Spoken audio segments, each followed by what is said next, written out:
Hey everyone, and welcome to our Winners Wednesday session. I am very, very excited for today's session because we've got two very special guests. Some of you may recognize Cathy O'Neill, who has been on here previously, but we've got a new partner that we're really excited to announce, Mr. Peter Liu. So welcome. Thank you both for joining me today. Thank you for having us. Thanks for having us, Micah. Yeah, my pleasure. I heard we were talking a little bit before we went live here that you guys you're snowed in. So we've got one quarantined in the room and one quarantined at the bar, right? That's right. Found out the kids were staying, and I'm down here. There you go. That's awesome.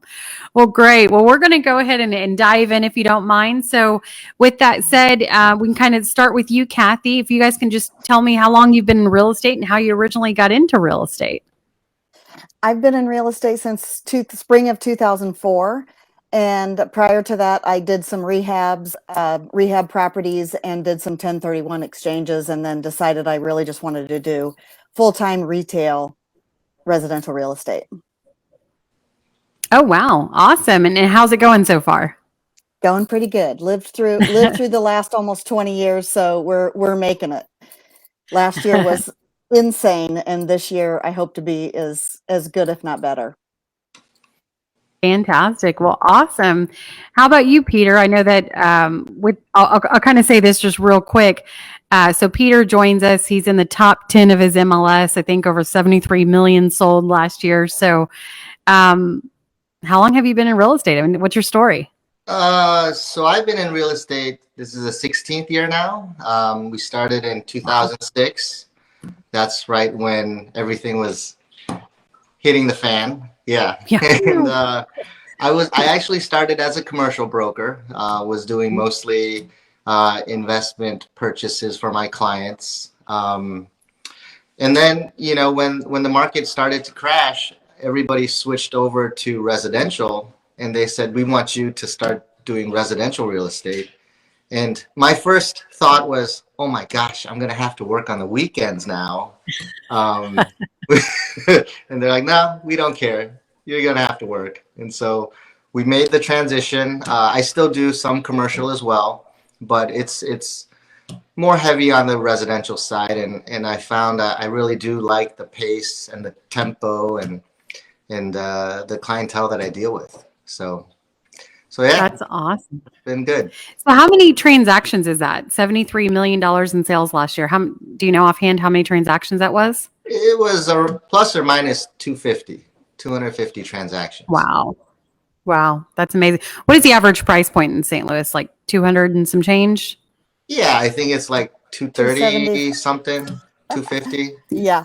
230, 270, right? Well, it could have been 230 like and then now it's 270 with the with the inflation that we've had, right? Right.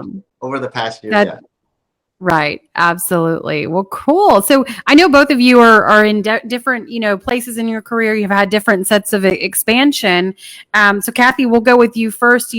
How did you kind of evolve, over the past 20 years is from being a single agent to now I know you have, you leverage with some assistants and team members, transaction coordinators and such. So how did both of you go from being a single agent to deciding you wanted to start bringing other team members on? I think mine was organic in that once you can't be in two places at one time or six places at one time, you start bringing on other people to help you. So I've always had an assistant to help me in the office, and I use my team members, other agents who are in the same organization to help me with showing clients or, just doing whatever kind of field work that needs to be done when I can't be at two places at one time. So I think it's just organic when you have enough business that you need help, you go and get it. I agree. I was kind of similar, where my first assistant was my wife, and then we started to have kids, and I found out I needed to hire a new assistant because she was getting busy with the kids, and I would say, hey, we need this now. And then she's like, we'll change that diaper now. And I was like, that's a full-time job on its own. not working out the way I thought it It's was not going working to. out. So I hired an assistant, and then, as she could take more off of my plate, I could go after more business. And then, we kind of grew organically too. And then I hired my first buyer's agent, started to get them leads. I actually fired quite a few buyer's agents initially too. Uh, Oh, Younger crowd, they would show up late and, come with a Starbucks coffee in their hand every day. And I'm like, if you're going to be late, why are you stopping by Starbucks first? And so, yeah, we went through some growing pains, but we got it figured out. And now I'm pretty happy with my team. Everybody really that's worked great. hard. Yeah. No, and I'm just giving you a hard time, but I couldn't agree more. I think I've gone through 5 assistants before I found the perfect one, right? So, Yeah. unfortunately, that's just the name of the game. So, well, Yeah. fantastic. So how long ago did you guys start, or better yet, how far were you into your career before you started leveraging and bringing on the assistants and the buyer's agents? I started out in spring of 2004. So, and again, I did rehabs and 1031 exchanges and stuff like that before. So I knew a little bit about what I was doing before I just jumped into real estate. But my broker at the time told me I quit a corporate job and with a salary and a company car and an office and all of that to The go cushiony in. stuff.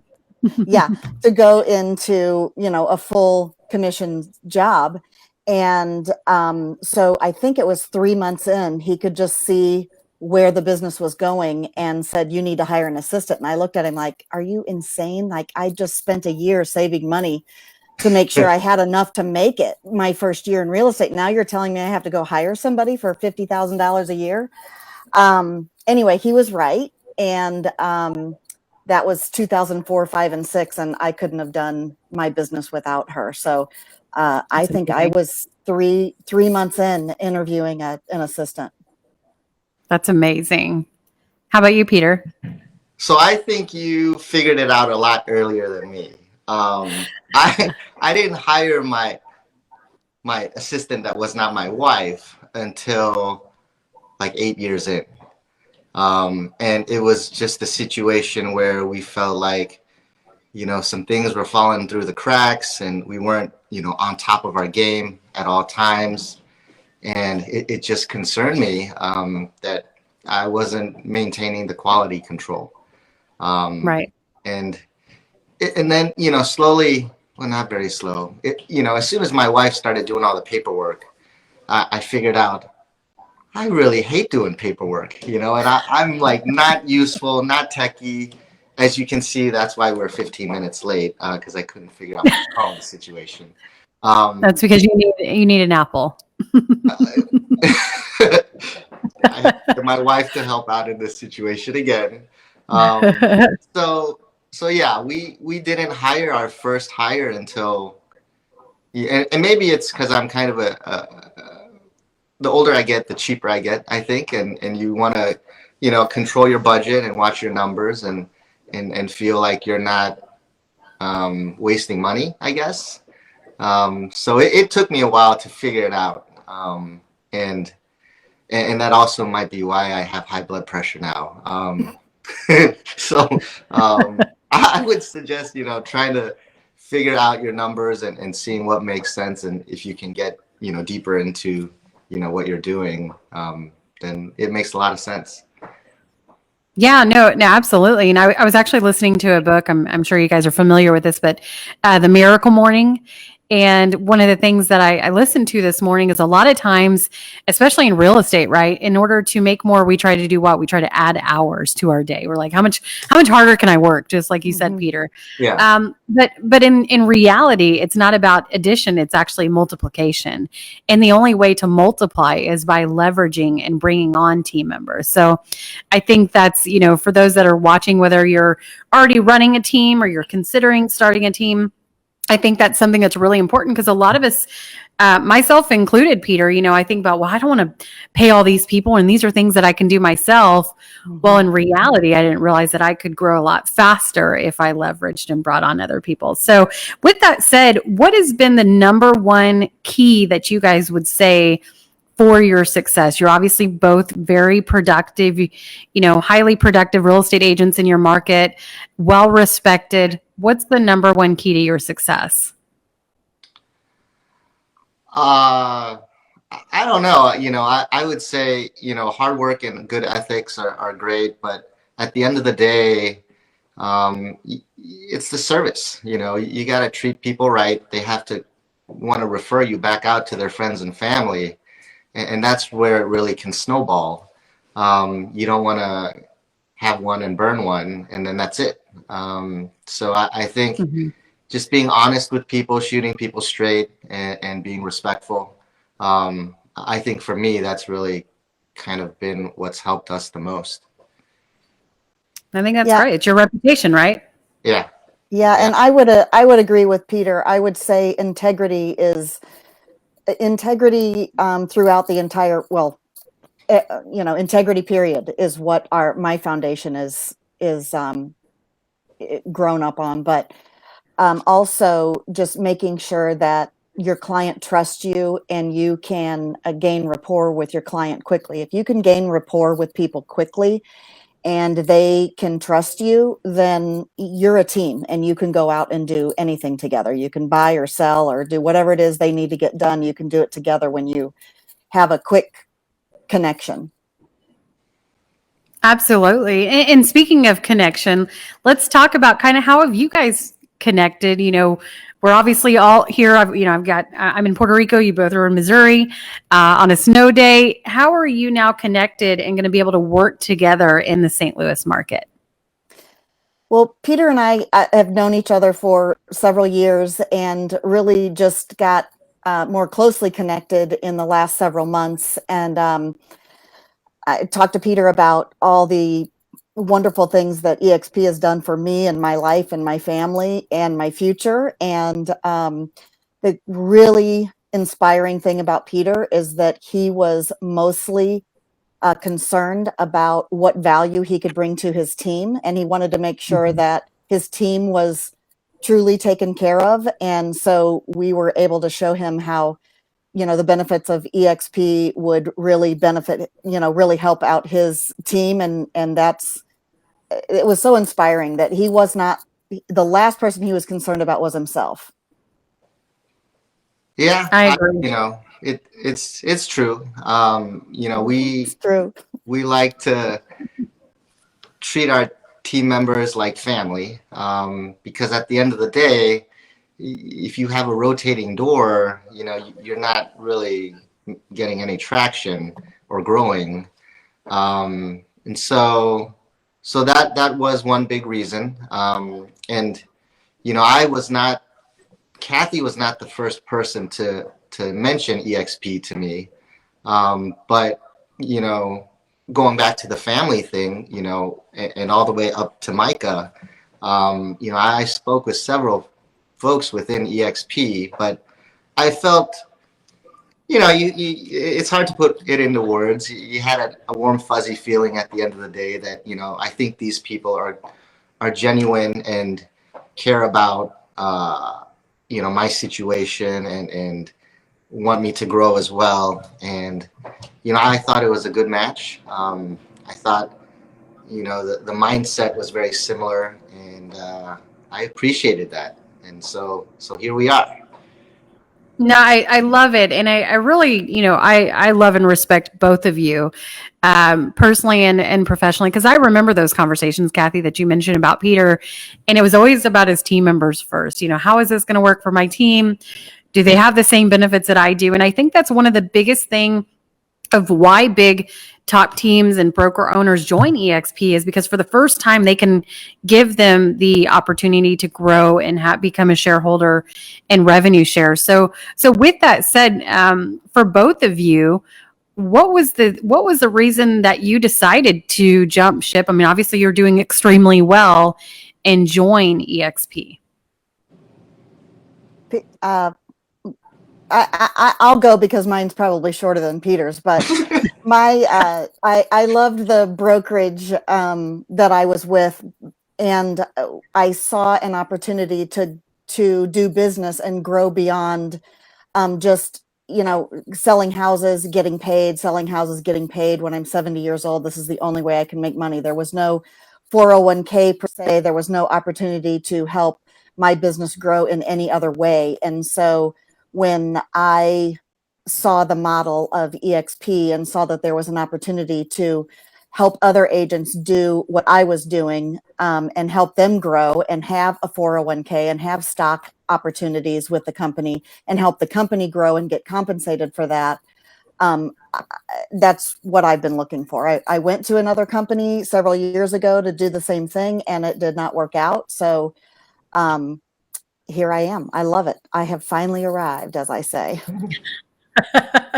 You're home, right? I'm home. I'm home. Well, for me, and I'm glad to be home too now. But the brokerage house I was with, it was great. I was with them for maybe 14 years. So, Wow. it was tough for me to make the move. It's not an easy decision. Huh? I said it's not an easy decision. 14 years. That's amazing. It wasn't. And my broker was, like a good friend to me. And, he always helped me out when I, had situations that were kind of sticky. But, we don't have a huge team. I want every person on the team to be busy and have enough to have a substantial life, lifestyle, and take care of their family. And so, it's not a big team, and we're working a lot every day. And when you're maxed out, and I don't think I could work any more or any harder. You try to think of, ancillary income.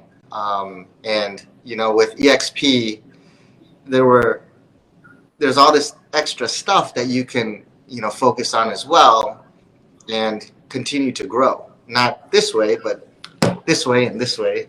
Kind of like every but for me, it was the potential growth that we felt like we kind of already hit a ceiling, and it just felt like everything from there on up was a push to you had to spend 110 more percent to gain 2 more percent of growth, and it was it got to be kind of an exhausting grind. So right.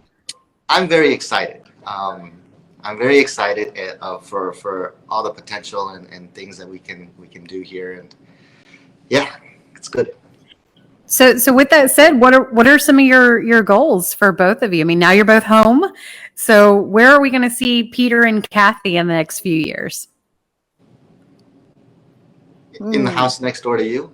Right, exactly. Yeah. I'm just going to Airbnb it though. Yeah, we'll be in Puerto Rico most of the time in a couple of years. Hey, it's like EXP Island down here. It is. Well, like the rest of my business, I can't say that I want to have a empty, hollow shell. We also want to grow these aspects of the business organically. It's exciting though. We haven't really broadcast our move, but I've already had a few people call me and say, "Can you explain why you moved to EXP?" And I'll give them a little bit of background and just explain to them it's the potential that I'm interested in. Right now I've only been here a week, but it's the potential that really gets me excited. And when you wake up every morning and you're just kind of deflated because you're it's just another same thing, same. It's hard to get excited, but now I get up and I'm like, hey, there's a lot of different things we can do, and let's do it. So I love that. Cathy, what is Jean's phrase? It's EXP is making real estate fun again. Yeah.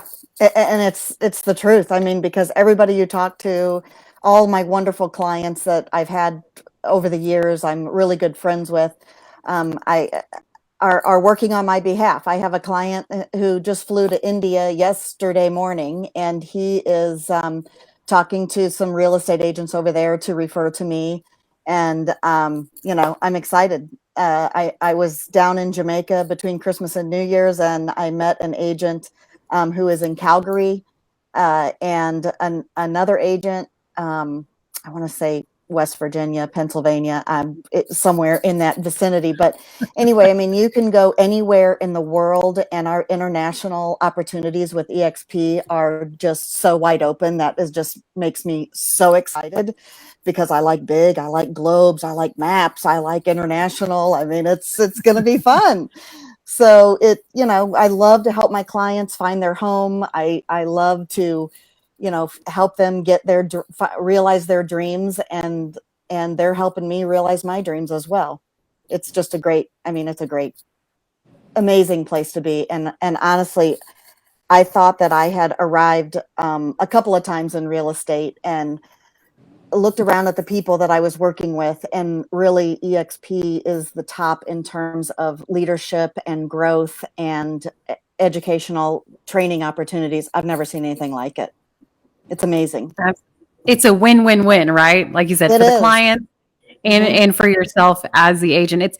It's funny. I was actually on a Zoom right before this, and one of the agents that's looking at into EXP, she said, well, tell me, what is it that makes EXP so different than every other brokerage? And I was like, listen, today's Wednesday, not even 12 o'clock yet at the time. And I've already partnered with an agent in Colombia, Dominican Republic, India, and then now we're getting ready to do the live interview with, this large team in St. Louis, Missouri. So where do you get that? Right. I mean, where you're like Cathy, you just mentioned, and Peter, that your mind just starts thinking on a global level. It's like, okay, where is this country, and who do I know there? Who do I need to know there? Mm-hmm. So it's just an amazing opportunity for both of you. I'm sure, agents that are watching this, whether you're watching it live or a replay, they want to reach out to you. They'd love more information. What is the best way to reach out to you guys directly? Peter, like you said, to ask you why you joined EXP, and then hopefully partner with some more agents. The best way to reach out to me, you can give me a call. I mean, I'm on my phone all day long. I'm old school. Samsung? Is that Samsung? On my old Samsung. Does that work? But okay, it's really the best way to reach you. I'm gonna see if Samsung's gonna give me a new phone after the broadcast. He's gonna send this video to Samsung. But no, I what were we talking about again? We got how can people reach you? Oh yeah, I'm old school. I like to have a conversation on the phone. You can still email me. A lot of times my assistant will respond to those emails, so you might not get me. But phone call is easy. I love to talk about it. Do you mind sharing your phone number? 314-662-6578. And it should appear on the screen after you guys edit it. There we go. Hey, Paige, that's for you. Put that in. Awesome. Cathy, what about you? I'm same. I'm old school. I like the phone. I was in radio sales for a long time, and nothing's really changed. I'm a street walker and a call girl. So I walk on the streets and I see homes on the streets. I know. And you can call me on the real phone, and I will pick up and answer your call. Do you want to share your number as well? Sure. 314-369-2536. And I have to say, I think that's a testament to both of you and your success, because I think we do hide behind the emails and the text. And I'm just like you guys. I'm like, just pick up the phone and call. Let's actually have a human interaction here and not just a text message. So, well, I know that you both are super busy. I want to thank you from the bottom of my heart for taking time out to, share your story, share your success with everyone. And I'm really excited to see where the future holds. And we're excited to be in business with both of you. And I want to thank you both for joining us today. Thank you so much. It was an honor Thank to you, be here. Micah. Yeah. Thanks, Micah.